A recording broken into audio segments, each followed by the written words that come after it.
السلام عليكم ورحمة الله وبركاته. ازيكم عاملين ايه؟ يا رب تكونوا بخير. النهارده بقى جبت لكم خلطة جميلة جدا لزيادة الوزن عند البط يا جماعة. بسم الله ما شاء الله. اللي يشوف الفيديو بتاعنا يا جماعة يصلي على النبي عليه الصلاة والسلام يا جماعة. طبعا الخلطة الجميلة اللي هقول لكم عليها دي لزيادة الوزن البطة، يعني في 4 اشهر كده. في 4 اشهر يا جماعة، كداب اللي يقول لك في شهرين او في 3. في 4 اشهر كده يعمل لك وزن كام بقى؟ 5 كيلو يا جماعة أو 4 كيلو على حسب ما انت ما هتأكليها. يعني لو أكلتيها حلو كويس جدا هتزيد حجم الوزن، وزن البطة معاكي كمية كبيرة جدا يا جماعة. هقول لكم الخلطة ايه يا جماعة. الخلطة الجميلة جدا ديت أنا مجربوها طبعا للبط. هقول لك ايه هي. طبعا بتجيبي بتدق شوية عيش، يعني قولي مقدار شوية عيش كده على حسب ما انت ما عايزة ما عندك.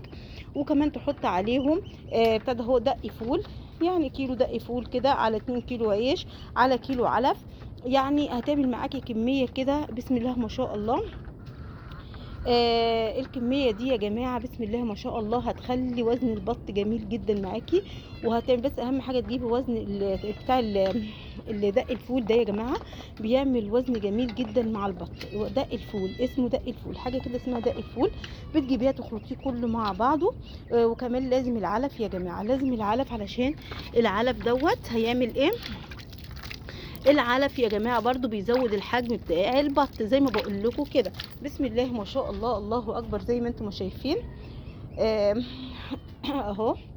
علشان كده البط بتاعنا بسم الله ما شاء الله في 4 اشهر بيعمل 5 كيلو، بسبب الحاجه اللي انا بعملها دي، الخلطه اللي انا بعملها دي.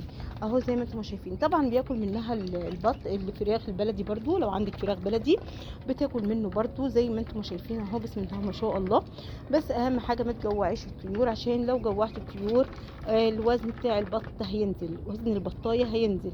يعني مثلا لو 5 كيلو جه جاع منك، مثلا جوعتيهم كده ولا 2، ما كلش كويس، بتلاقي الوزن بتاع البطه نزل لكيلو ونص، ل2 كيلو كده. لو 4 كيلو هتنزل ل2 كيلو ونص او 3 كيلو زي ما انتم شايفين. بسم الله ما شاء الله، الله اكبر. صلوا على النبي يا جماعه.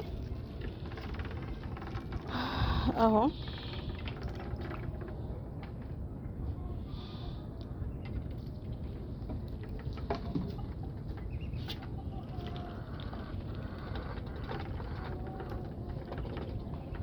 شايفين بسم الله ما شاء الله.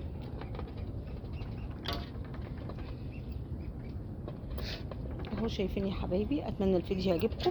لايك واشتراك في القناه عشان يوصل لكم مننا كل جديد. قولي رايكم ايه في المعلومه الجميله اللي انا قلتها لكم يا جماعه.